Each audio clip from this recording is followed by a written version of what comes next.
of a strange exchange between reporters and Josh Heupel on Monday, and it had to do with Cam Seldon. And I want to play this for you, and we're going to pull it up. We're going to play the exchange for you, and I just want to know what you think of this. So, Caleb, you're the tech guy. Go ahead and pull this up as we take a look and try to read between the lines in what Josh Heupel is saying here. And let me add some context real quick before I play this, because unfortunately I tried every single online video and couldn't find one that had the reporter asking the question mic'd up, because the question adds the context to Josh Heupel saying what he's saying. But Heupel was asked about running backs and talked about Peyton Lewis, Cam Seldon, and said, quote, both those guys are full go right now.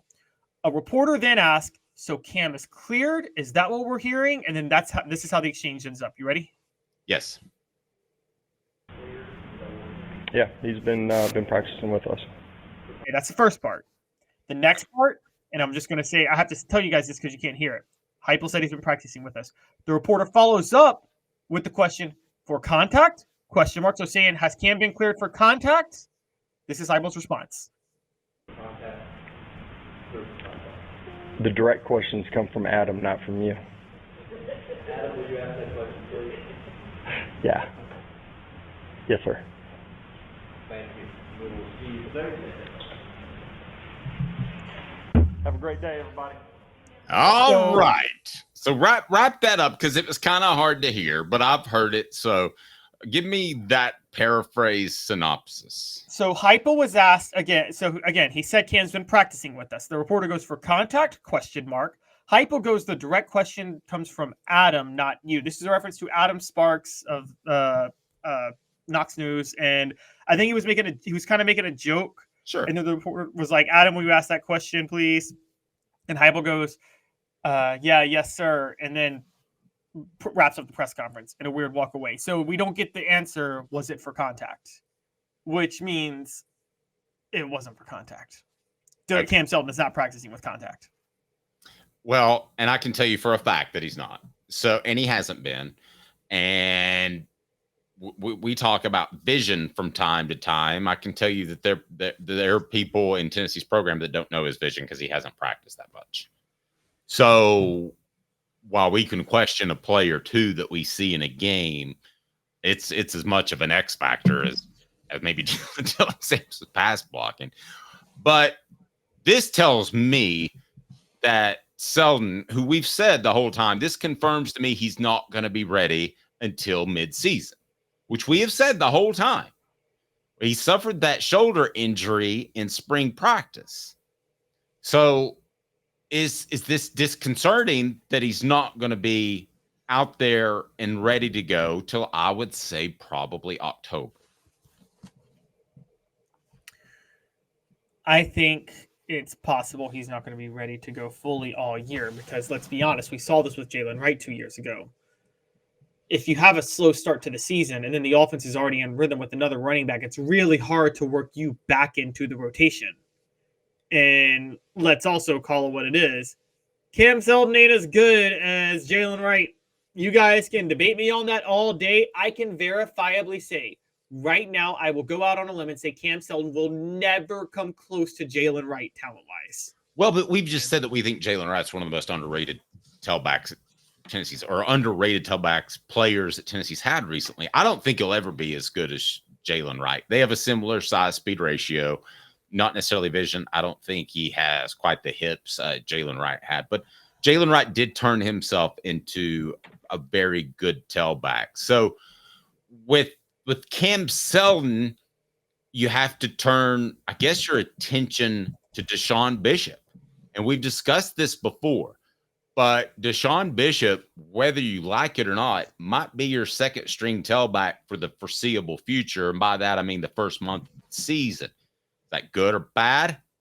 I tell you, I don't hate it. Brought to you by Don Self, State Farm. Customer service still matters. For over 40 years, they built their business on taking care of their customers. Everybody wants to save money in this economy, but what happens when you have to provide, when you have to get that claim? then do you get paid? Well, that's State Farm. You can trust them. 423-396-2126 or go to donself.net, donself.net. I don't have a problem if I'm Josh Heupel with Seldon not being 100% until October, which he didn't say, but that's what we've been told, and that's what we believe to be the case. And the reason I say that is because you have two smaller backs. You could have one banged up by that point. I don't think Tennessee, Caleb, I don't want to in any shape, form, or fashion mislead you. I don't think Tennessee is going to have an elite back unless Peyton Lewis turns out to be all that he's supposed to be. But I think Dylan Sampson could end up being an all-SEC type of tailback. And I got the sense that Josh Heupel, even though I think wanted to fib a little bit about Cam Seldon, I don't think he's worried about the tailback position. Did you read that, or am I reading too much in between the lines? I kind of got the idea that he was a little worried about it. And honestly. maybe he should be. And I think they are going to go to Bishop, and I see a lot of people saying that Deshaun Bishop has earned the right to play. Guys, this whole earning the right to play thing is like, what do we mean by that? Because he's good enough, or just because he does what he's supposed to in practice? Because I'm going to tell you who that reminds me of, David. I'm going to throw a name out, and you covered this person. Are you ready? Yes. Torrin Poole. When the Derek Dooley years, everybody's like, oh, he's earned the right to play. He's earned the right to be a starting back. And everybody was like, it was unfair that he was held behind Montero Hardesty and Bryce Brown. And I'm sorry, he wasn't as good as Hardesty or Brown. He wasn't. Earning the right to play, to me, means that guy is not talented. That guy has earned the right to get in there when the game's out of hand in the second half or the fourth quarter. You've earned a right to get on the field, whereas maybe you're actually the third stringer, but the second stringer played some in the first half because he had a sub in for Squirrel White for a second or something. But you've earned the right to play, Mr. Third Stringer, because you worked so hard that you can play Chattanooga in the second half. You have a 5-star heart. Right. To me, that's what the term earn the right to play. Earn the right to play and starter in college football, or earn the right to play and be on the 2 deep. No, those don't go together. This is big time football. Nobody says, I mean, these guys are getting paid too. So if your feelings are hurt, tough bleep. Okay. So nobody in the NFL says, boy, that guy has worked really hard. He deserves a few snaps on Sunday in the NFC Championship game. Nobody does that. Nobody does that. So the earn the right to play carries no argument. Now, that being said, Caleb and I differ. I think that Dylan Sampson can be special, and I don't think pass pro is going to be an issue. But if pass pro is an issue, then Caleb, he hasn't earned the right to play. Well, and we're going to get to Sampson in a little while because there's some other stuff on that too. Yes, I agree, but okay, I'm still on the mindset of, and this is what I told you guys from the start, and it looks more true than ever because a lot of people are coming at me saying that, oh, you thought Peyton Lewis was going to be the starter. Yeah, I did, but I caveated that. I thought Peyton Lewis was going to be the starter because I thought Tennessee was in serious trouble if Peyton Lewis was not the starter. So I still maintain that I think they're going to turn to Peyton Lewis early. Maybe it will be after September. Maybe it'll be a Jamal Lewis situation where they got to let him, he needs like a month to pick a pass throw in the offense and they call it a day. But I don't think Tennessee can afford to not turn to Peyton Lewis before, the end of the third of the season. I got the feeling, since you were talking about Peyton Lewis a lot, that you thought of it as a need to happen almost as much of a will happen. Is that fair? Yeah, that's exactly what I was thinking. It was a need to happen as much as anything. And I would tend to agree with that. Listen, if Peyton Lewis is a sophomore and he's 100%, he didn't have offseason injuries and he knows pass pro and he's good to go, that's a more talented back maybe than Dylan Sampson. I haven't seen enough. But with Peyton Lewis, the only thing that concerns me about Cam Seldon, I don't think Peyton Lewis is going to be a monster factor. But I think that the thing that concerns me with Cam Seldon is he going to be chemistry wise in the flow if he makes his debut in October? Because again, the running back in Tennessee's offense this year, the number one priority, Caleb, is not to gain a bunch of yards. It's to not get Nico hurt. Yeah. That's the listen, who's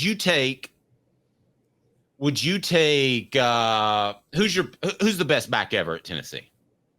Oh, in Tennessee? Mind. I mean, talent-wise, it's probably Jamal Lewis, isn't it? It's got to be talent-wise. Would you take Jamal Lewis with D pass pro or Travis Stevens with A+ pass pro? Oh, Travis Stevens with A+ pass pro, but I would have taken Travis Stevens with A+ pass pro over Jamal Lewis with D pass pro back in the 2001. Okay, work with me then. Work with me because I'm going to go a little further down the line. Cedric Houston. Still, Cedric Houston. Because Dave, you're actually with me on this. Now, I know Jamal Lewis can be an exception, but I've always been of the mindset that if the running back meets a base level of talent, the offensive line makes the running back most of the time, right? Well, I completely agree with that. The only person who disagrees with this is who? Derek Dooley, who openly, who, by the way, in his example was a Damian Tomlinson. He's like, he's made yards no matter who you're in behind. I'm like, yeah, you don't have LT on your team, Derek.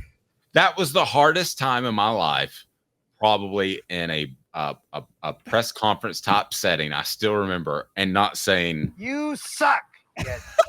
I mean, that to me, as a guy that's born and bred in Southern football, and the lines are the most important for him. And he did say that. He said, well, a lot of people say the offensive line makes running back. Really, it's the running back that makes the offensive line.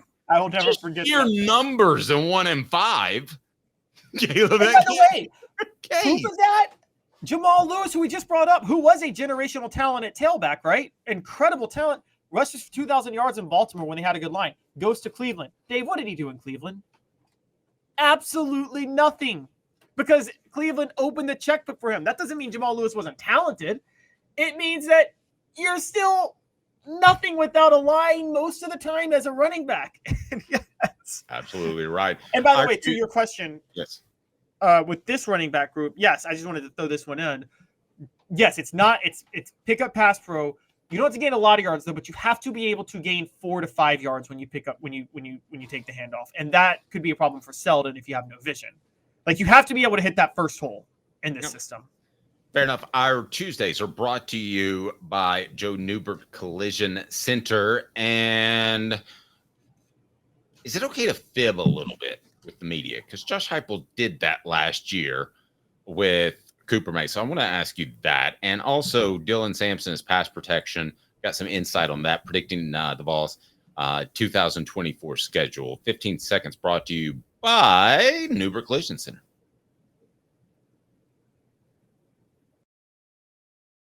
Fifth year, the second and third generations continue Joe Newbert's commitment. His vision of what this business needed to be, we still try to live up to that. Joe Newbert Collision Center. Do you like Josh Heupel's gamesmanship? Because I believe that he openly fibbed last year about Cooper Mays, and I think he's fibbing about Cam Seldon. Is this just gamesmanship, or do you dislike the line? Because that's what it is. I dislike the lying. I absolutely despise the lying, and I hate it with a burning passion. And it actually greets me, because it's like, this stuff is stupid. Oh, you're really gonna you got to throw Chattanooga off their game, guys. You know, they're the number 9 ranked team in FCS this year. They could be dangerous. Okay, really. You're going to lie to us about Cam Seldon and his health? Like, who cares? This is frustrating to me. So I'm going to put on our new YouTube poll. Fibbing, I'll call it fibbing. How about that? Fibbing about injuries is just a part of the game or still lying. We would love your votes on that. And as far as the Cameron Seldon, I expect Cameron Seldon to impact this season. 50% say that. Play midseason.